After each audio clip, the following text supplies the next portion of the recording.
Dharmendra Kumar and welcome to the Advanced Convent School. Dear students, as you know आज Saturday है और आज हम कंप्यूटर की क्लास करने वाले हैं। तो चलिए स्टार्ट करते हैं। ओपन करिए अपनी बुक्स। हम लोग थे पेज नंबर 36 और हम लोग पढ़ रहे थे introduction to MS Access chapter 5 introduction to MS Access. MS Access के बारे में हम लोग पढ़ रहे थे और हम पढ़ने वाले थे जो एमएस असेस की जो विंडो है उसमें जो कौन कौन से फीचर्स होते हैं, मतलब कौन कौन से फंक्शंस होते हैं, किस तरह से कौन से फंक्शंस हैं, हम कहाँ पे एंटर करेंगे, तो उसके बारे में हम लोग पढ़ रहे थे। तो ये बहुत जरूरी है, इसको आप अपना, मैं आपके लिए होमवर्क छोड़ता हूँ। ये टाइटल बार है, टैब, फाइल टैब है, क्विक असेस टूल बार है, रिबन है, टैब है, ग्रुप है, डायलॉग बॉक्स लॉन्चर है, ऑब्जेक्ट टैब्स है, नेविगेशन पेन है, व्यू बटन्स हैं, रिकॉर्ड सिलेक्टर है, स्टेट बार है। ये सारे आपको याद करने हैं, इनके फंक्शन याद करने हैं और ग्रुप में अपलोड करना है। ठीक है।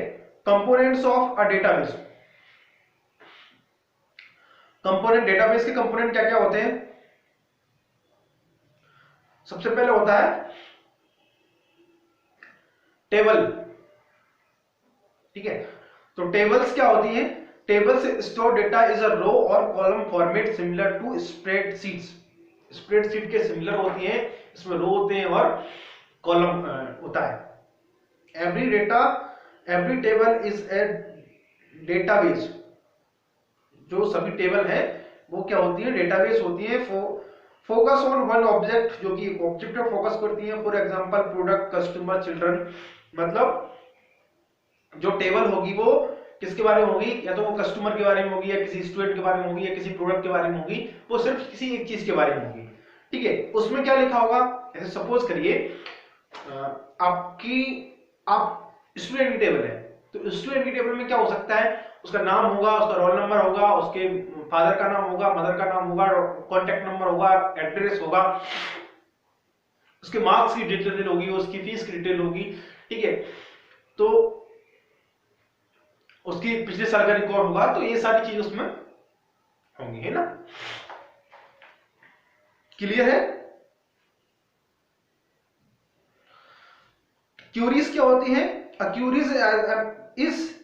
Queries in MS Access is way to getting information store in database.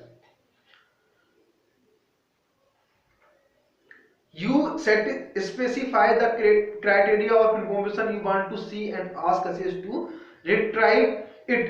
For example, if you were preparing a special offer letter to mail to select customer, you might design a query to show you which customer respond on your last special offer to similar product, or which is the made purchase at any occasion last year. मतलब कि last year पर आपने उसको कुछ भेजा था, ठीक है, कस्टमर परचेस की थी आपके यहां से। अब आप कुछ उसी तरह का उसके रिगार्डिंग आप उसको ऑफर भेजना चाह रहे हैं इस साल, तो आप उसके अकॉर्डिंग उसको वहां पे कस्टमाइज कर सकते हैं। ठीक है, एमएस क्वेरीज में जाके।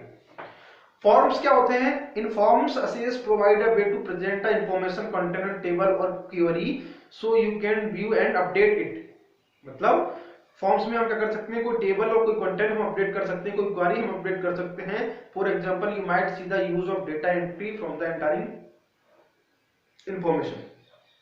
रिपोर्ट्स क्या होती हैं? Reports in MS Access you use reports to control appearance you give to your data when your print is out. You give to your data when you print it out. You choose which information to include in records, and you can bind a report to either a table or to query that row information or several tables. Several मतलब कई सारे। ठीक है। Macros क्या होता है? Macros automate common database action based on your specific commands and event।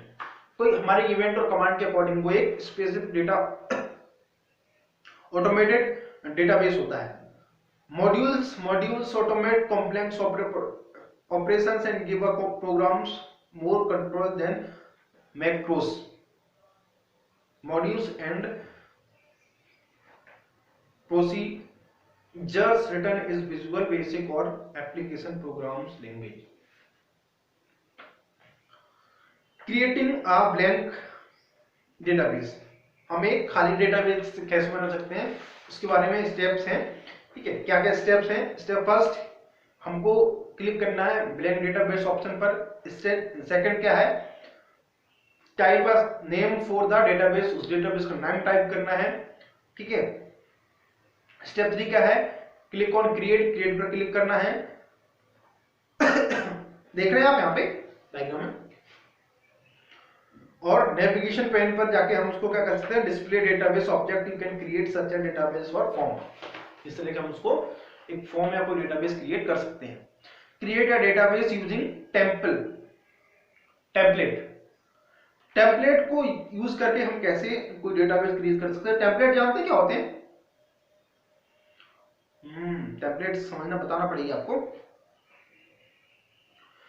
तो वहां पे क्या होता है, कुछ अवेलेबल टेम्पलेट्स होते हैं। मतलब ये कि आप कॉलेज के लिए, कोई स्कूल के लिए, कोई कस्टमर के लिए, कोई स्कॉलरशिप के लिए, कोई मार्क्स के लिए, कौन किस चीज के लिए आप डेटाबेस बनाना चाह रहे हैं, तो उसमें से कुछ आपके अकॉर्डिंग हो सकता है। कुछ मतलब जो आप सब चीजें है ना, टेबल्स वगैरह वो बनी होती हैं, तो उसमें आपके लिए और ज्यादा इजी हो जाता है डेटा को सेव करना या फिर किसी मतलब फॉर्मेट को बनाना। तो ऐसे कि सपोज करो कि आपको कोई स्कूल के लिए कोई डिटेल्स के लिए कोई डेटाबेस बनाना है, तो उसमें स्कूल का नाम, स्कूल क्लास है, क्लासेस के लिए अलग अलग टेबल्स, उसके कितने बच्चे हैं, बच्चों को सब आपको उसमें एंट्री करनी होती है। थोड़ा बहुत अपने हिसाब से उसको मॉडिफाई करना होता है। ठीक है, तो टेम्पलेट्स इसके लिए होते हैं। Opening a database live, opening a database live file, sorry live नहीं था वो फाइल था, मेरे यहाँ पे थोड़ा सा वो प्रिंट नहीं सही से। तो हम किसी डेटाबेस फाइल को कैसे वो कर सकते हैं, ओपन करेंगे। तो देखिएगा इसके लिए स्टेप्स क्या है? क्लिक ऑन द टैब पर क्लिक करना है हमको। क्लिक ऑन ओपन, ओपन पर क्लिक करना है। अल्टरनेटिवली हम क्या कर सकते हैं? You can press control O, control O को हम एक साथ प्रेस करेंगे तो भी हो सकता है। Instead a perform step 1 2 3, opening the open dialog box with appear, जो डायलॉग बॉक्स होगा उसको हमको मतलब जो अपीयर होगा उसको हम ओपन करना है। स्टेप 3 क्या है? You can click here and navigate to different location, उसको हमको क्या करना है? नेविगेट कर सकते हैं हम उसको। Click on the name of the file and you can want to open, उसको जो हम ओपन करना चाहते हैं उसका वहां पे नाम पर क्लिक करना है हमको और उसको ओपन कर लेना है। ठीक है। If a security warning bar appears, कभी कभार ऐसा होता है कि हमारे पास सिक्योरिटी बार अपीयर होता है, तो हम क्या करेंगे? उसको क्लिक ऑन इनेबल कंटेंट, तो हम उसको इनेबल्स पर क्लिक कर देंगे। ठीक है। अब वर्किंग विथ टेबल क्या होती है, और भी इसमें बहुत सारे, काफी लंबा चैप्टर है और काफी अच्छा लग रहा है इसको पढ़ते हुए। ठीक है, तो इस बारे में हम नेक्स्ट क्लास में डिस्कस करेंगे। ठीक है, आज के लिए इतना काफी है। Thank you for the watching video. Stay safe.